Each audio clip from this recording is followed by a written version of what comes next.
Maayong gabi mga bay, uban nimin ninyo, tara manlakaw ta.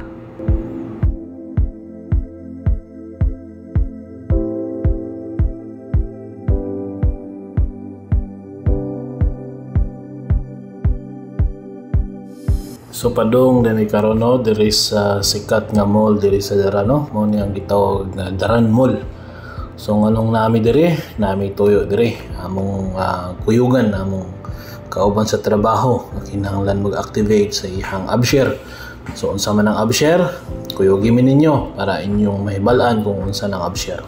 Tara.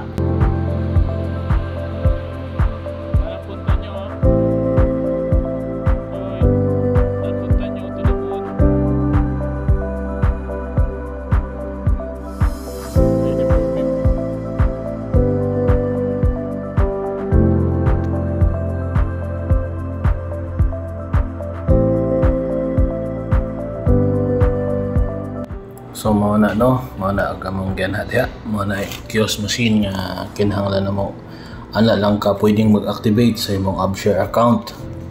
Usa ka mo dong diha kinahanglan nakagama nakadaan sa website nila, naka-register na ka. Yung maka-register na ka, mo dong ka dira. So it happens nga ang Daran Mall lang ang nay available sa pagkakaron. So na mi diri sa kuano Daran Mall. Sa pinakanako nga mall diri sa Alcobar sa Maydaran. Dumi diri kay dara man diri ang kiosk machine gud nga gibutang sa government ba nga pwede ka mag-activate sa imong ABSHER account. Nami diri kay na akong kauban diri nga ma-activate siya sa iyang account para ma-isuhan na siya, pwede na siya makuha og bank account kanan kay naka-centralize mo gud tanan. So nami diri tanan.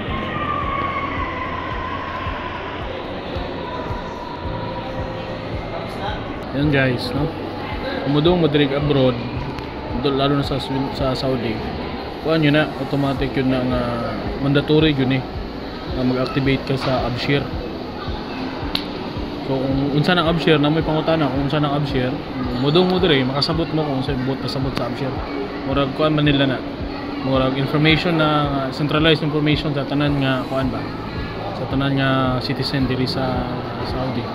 So tanan nga lumulupyo diri na jud ay kinahanglan nga ABSHER na nakakonekta na nimo information dito. So dili ka ma-issuehan og citizen ID kung gitawag og ikama diri kung di ka maka-activate dia sa ABSHER o kinahanglan nga magama jud kag ABSHER account. Yan ikagama ni mo ABSHER account, kinahanglan mo doon ka dito sa murag kiosk machine nila dito itong ipakita na ako niyo kay adto man nimo ma-activate na. Okay, muna na.